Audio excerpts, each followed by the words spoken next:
Okay, so we're gonna go When through the door on Stanley the came right. to a set of 2 open doors, he entered the door on his left. This was not the correct way to the meeting room, and Stanley knew it perfectly well. Perhaps he wanted to stop by the employee lounge first, just to admire it. Wow, yes, this room. But eager to get back to business, Stanley took the first open door on his left. Okay, here we go. This is familiar. Stanley was so bad at following directions, it's incredible he wasn't fired years ago. There's a lot of possibilities and different routes in here.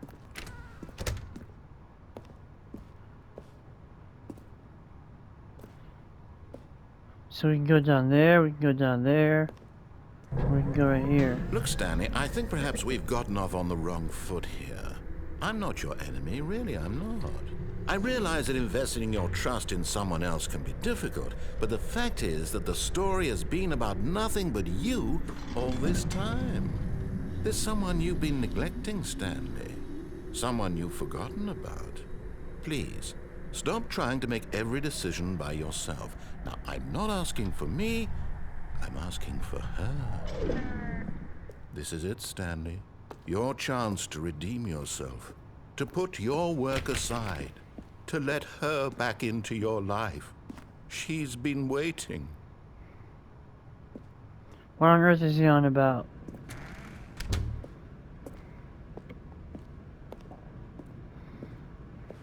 Is this the only way to go? Yep. That's her, Stanley. You need to be the one to do this, to reach out to her. If you can truly place your faith in another, then pick up the phone.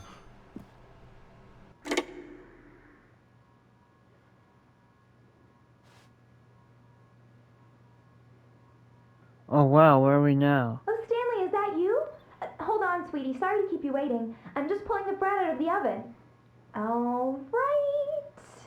Okay, there we go. All right, now, I want you to come in and tell me all about your day.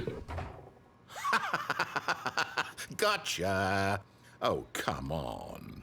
Did you actually think you had a loving wife who'd want to commit their life to you? I'm trying to make a point here, Stanley. I'm trying to get you to see something. Come inside. Let me show you what's really going on here. Okay. This is a very sad story about the death of a man named Stanley.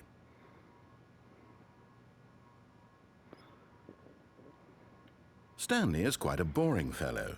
He has a job that demands nothing of him, and every button that he pushes is a reminder of the inconsequential nature of his existence.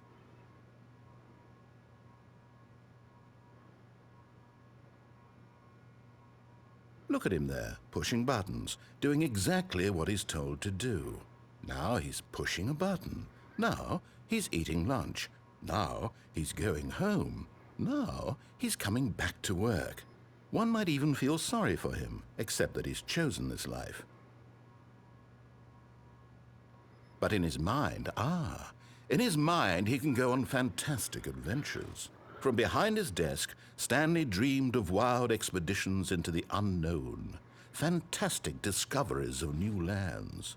It was wonderful, and each day that he returned to work was a reminder that none of it would ever happen to him. And so he began to fantasize about his own job. First, he imagined that one day while at work, he stepped up from his desk to realize that all of his co-workers, his boss, everyone in the building had suddenly vanished off the face of the earth. The thought excited him terribly. So he went further. He imagined that he came to 2 open doors and that he could go through either. At last, choice. It barely even mattered what lay behind each door. The mere thought that his decisions would mean something was almost too wonderful to behold. As he wandered through this fantasy world, he began to fill it with many possible paths and destinations. Down one path lay an enormous round room with monitors and mind controls. And down another was a yellow line that weaved in many directions. And down another was a game with a baby. And he called it The Stanley Parable. It was such a wonderful fantasy, and so in his head he relived it again, and then again, and again, over and over, wishing beyond hope that it would never end, that he might always feel this free. Surely there's an answer down some new path, mustn't there be? Perhaps if he played just one more time. But there is no answer. How could there possibly be? In reality, all he's doing is pushing the same buttons he always has. Nothing has changed. The longer he spends here, the more invested he gets, the more he forgets which life is the real one. And I'm trying to tell him this, that in this world he can never be anything but an observer, that as long as he remains here, he's slowly killing himself. But he won't listen to me. He won't stop. Here, watch this. Stanley, the next time the screen asks you to push a button, do not do it.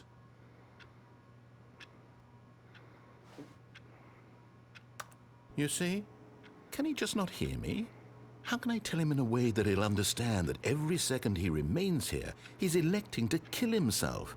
How can I get him to see what I see? How can I make him look at himself? I suppose I can't, not in the way I want him to. But I don't make the rules. I simply play to my intended purpose, the same as Stanley. We're not so different, I suppose. I'll try once more to convey all this to him. I'm compelled to. I must. Perhaps, well, maybe this time he'll see. Maybe this time. And I tried again, and Stanley pushed a button. And I tried again, and Stanley pushed a button. And I tried.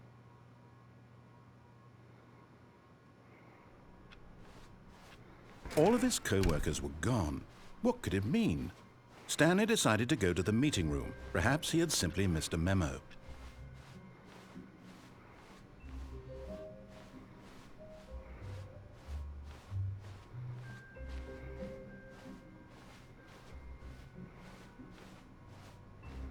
When Stanley came to a set of 2 open doors, he entered the door on his left.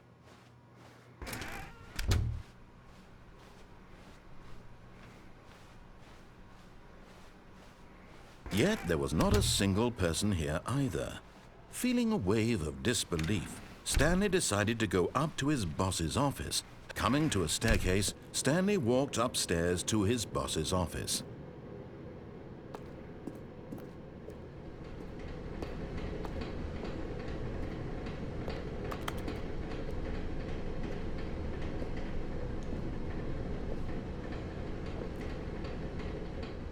But Stanley just couldn't do it. He considered the possibility of facing his boss. Admitting he had left his post during work hours, he might be fired for that. And in such a competitive economy, why had he taken that risk? All because he believed everyone had vanished? His boss would think he was crazy. And then something occurred to Stanley. Maybe, he thought to himself, maybe I am crazy. All of my co-workers blinking mysteriously out of existence in a single moment for no reason at all? None of it made any logical sense. And as Stanley pondered this, he began to make other strange observations. For example, why couldn't he see his feet when he looked down? Why did doors close automatically behind him wherever he went?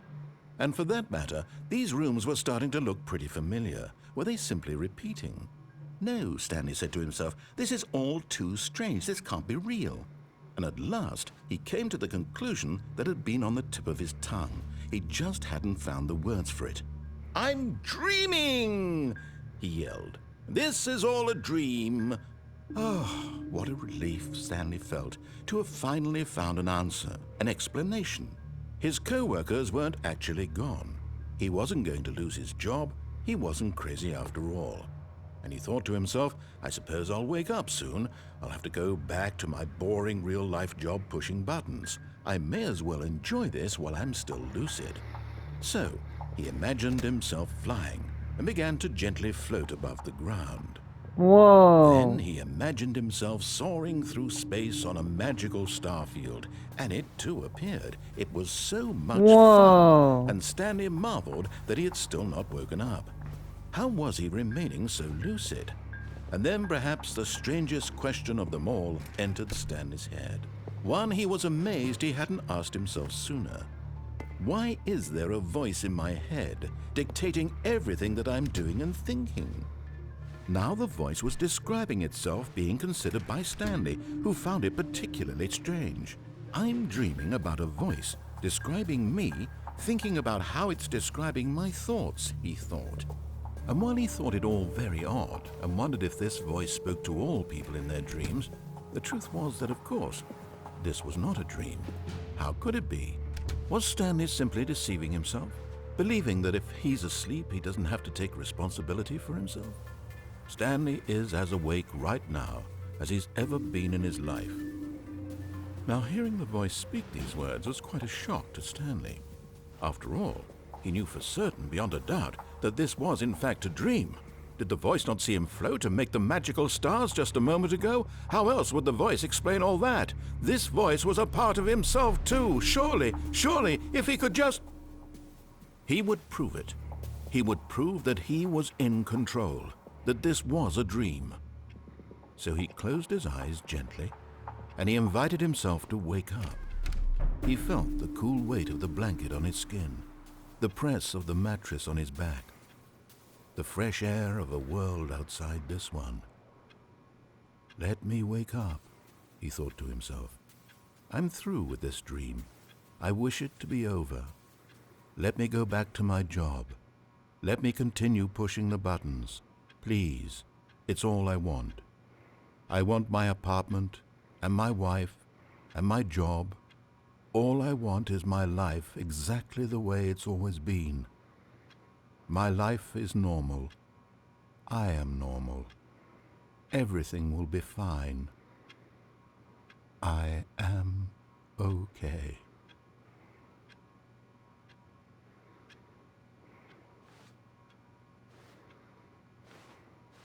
Stanley began screaming. Please, someone, wake me up. My name is Stanley.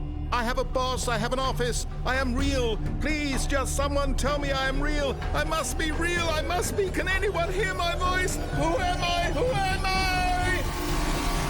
And everything went black.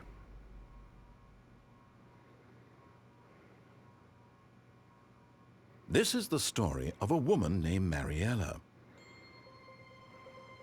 Mariella woke up on a day like any other. She arose, got dressed, gathered her belongings, and walked to her place of work. But on this particular day, her walk was interrupted by the body of a man who had stumbled through town talking and screaming to himself, and then collapsed dead on the sidewalk. And although she would soon turn to go call for an ambulance, for just a few brief moments, she considered the strange man. He was obviously crazy. This much she knew. Everyone knows what crazy people look like. And in that moment, she thought to herself how lucky she was to be normal. I am sane. I am in control of my mind. I know what is real and what isn't.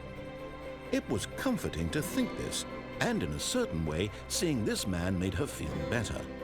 But then she remembered the meeting she had scheduled for that day, the very important people whose impressions of her would affect her career, and by extension, the rest of her life. She had no time for this, so it was only a moment that she stood there, staring down at the body.